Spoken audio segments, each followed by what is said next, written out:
bienvenue dans cette troisième partie de la symbolique des festivités païennes de mai. Donc aujourd'hui on va s'intéresser plus particulièrement à la fête celtique de Beltane et notamment à la symbolique du feu qui l'entoure.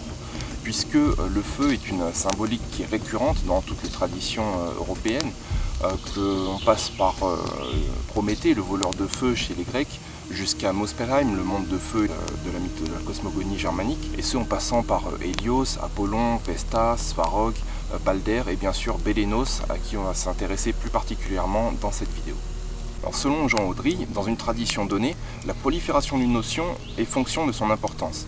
Or, on constate que dans la plupart des traditions européennes, mais pas seulement, dans l'ensemble des religions naturelles à travers le monde, on va retrouver une omniprésence des figures mythologiques et autres figures divines liées non seulement au feu, mais aussi au feu suprême, c'est-à-dire le soleil.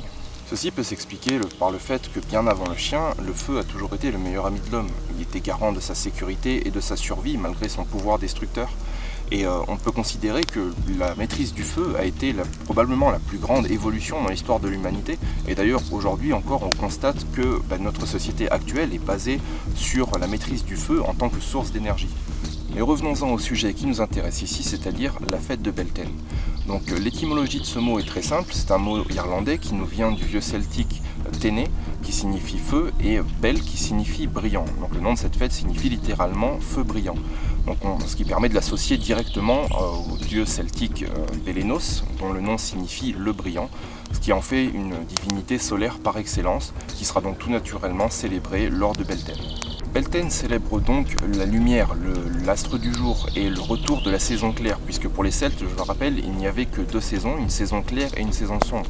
La saison claire s'étendant de Beltane jusqu'à Samonios, et la saison sombre de Samonios jusqu'à Beltane de l'année suivante. Tandis que Samonios, et là je vous renvoie à la vidéo que j'avais fait sur cette fête, célèbre plutôt les morts et l'esprit des morts, à Beltane on va au contraire célébrer la vie, le tout inscrit dans cette notion bien évidemment de cycle si chère au peuple celte. Et on peut d'ailleurs noter que la fête de Beltane est également dans la mythologie celte le jour de l'arrivée des Tuatha Dé Danann dans l'île d'Irlande. Intéressons-nous maintenant à la fonction de ce feu de Beltane. Donc en premier lieu, on peut citer qu'il s'agit d'un feu purificateur, puisqu'une très ancienne tradition agraire consiste à faire passer à Beltane les troupeaux et le bétail en règle générale entre deux feux pour les purifier et les garder de la maladie pour la saison à venir. Mais le feu de Beltane est également fécond non seulement pour la terre, puisque je rappelle que la pratique de l'écobuage était déjà connue et pratiquée à l'Antiquité. On avait donc très bien conscience de ce pouvoir fertilisant que possédait le feu sur la terre, mais également fécond pour les hommes, puisqu'il existe une très ancienne tradition qui consiste au-dessus des feux de Beltane, qui était reprise notamment dans les feux de la Saint-Jean, qui consiste à sauter, pour les jeunes couples, à sauter par-dessus ce feu, afin de renforcer leur union, leur amour, et leur assurer une descendance nombreuse. Mais à Beltane, on va également associer le feu à son élément opposé, c'est-à-dire l'eau, puisque dans le paganisme, il n'existe pas de dualisme Tout est notion d'équilibre entre deux forces opposées, le jour, la nuit, la vie, la mort, etc. Et cette association, on va la retrouver notamment dans la très ancienne coutume qui consiste le matin, suivant la nuit de Beltane, pour les jeunes femmes à venir s'arroser le visage avec la rosée du matin, qui est, dit-on, la plus pure de l'année, et qui va permettre aux jeunes femmes de s'approprier cette force de vie qui explose dans la nature et de se l'approprier pour conserver leur jeunesse et leur beauté. Cette association, on la retrouve notamment dans le fait que de nombreuses sources qui étaient sacrées pour les Celtes étaient consacrées à Bélénos justement.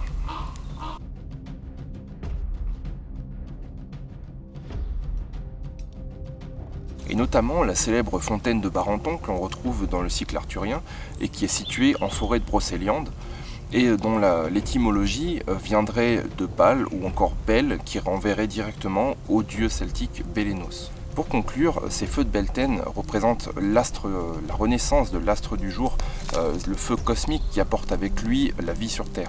Et le feu est également le centre de la vie communautaire et notamment familiale, puisque jusqu'à une époque pas si lointaine, on comptait encore le nombre d'habitants dans les villages par le nombre de feux qu'ils comportaient et donc le nombre de foyers.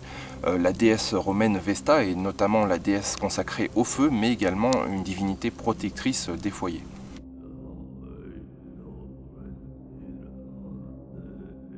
Le terme de foyer est d'ailleurs indifféremment utilisé en français pour désigner non seulement une famille vivant sous un même toit, mais également le foyer du feu qui, donc à l'époque païenne, dans les peuples qui n'étaient notamment pas civilisés, dans le sens pas urbanisés, le feu était bien sûr au centre de la maison. On le retrouve au centre de la maison traditionnelle gauloise, on le retrouve au centre de la maison traditionnelle scandinave, germanique, etc. Et donc ce foyer est donc le centre de la vie familiale et son feu est donc sacré. Si le feu était un principe destructeur qui peut inspirer la crainte, il peut être également un principe de fécondité, puisque après la destruction par le feu, on peut bien sûr reconstruire quelque chose de nouveau, que ce soit une maison ou un village entier, mais c'est également un principe fertilisant pour la terre, puisque la vie renaît après un incendie dans un feu de forêt par exemple, et le feu peut même apporter une certaine fertilisation de la terre, comme on l'a vu avec la pratique de l'écobuage. Donc tout ceci inscrit en fait dans une notion de cycle, puisque également le feu du foyer, donc le feu sacré, centre de la vie familiale, est également ce feu qui va permettre de pallier en fait à la disparition symbolique de l'astre du jour durant l'hiver, et qui va donc apporter la chaleur nécessaire pour survivre et qui va apporter de la sécurité durant l'hiver. Et pour finir, Beltane est le moment de l'année où les frontières du Cid s'amincissent, exactement comme à Samonios, et donc c'est un moment privilégié de l'année où justement où les âmes des morts vont pouvoir revenir visiter les vivants ou se réincarner dans le vivant. Le feu représente donc ce lien, cette passerelle qui peut exister entre le monde des hommes et le monde des morts, ou en tout cas entre le monde des hommes et le monde des dieux, puisque le feu est associé notamment au chef de clan. C'est lui le gardien du feu et le garant en fait de cet bon équilibre. Le feu est un principe éminemment masculin, puisque brutal et destructeur, mais qui est associé notamment à une certaine part de féminité qui va être donc associée à l'eau et aux sources dont j'ai parlé tout à l'heure, qui va représenter une certaine part de féminité dans un principe éminemment masculin, toujours dans cette idée de cycle et d'équilibre en tout cas entre les forces. La vie, la mort, le jour, la nuit, la saison claire, la saison sombre, la lune, le soleil, aucun de ces éléments n'a définitivement l'ascendant sur l'autre.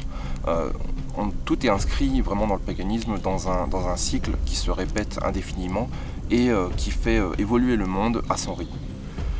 Voilà, j'espère en tout cas que cette petite vidéo vous aura plu et aura pu vous apporter des éléments de connaissance sur cette symbolique des fêtes de mai, ainsi que sur la symbolique générale du feu qui est si importante dans l'ensemble des traditions européennes. J'y reviendrai dans une vidéo probablement plus complète plus tard. En tout cas, je vous mets les liens vers différentes sources dans la description de cette vidéo. N'hésitez pas à réagir également. Et voilà, je vous dis à très bientôt pour le dernier épisode de ces capsules vidéo sur la thématique des fêtes de mai. À bientôt.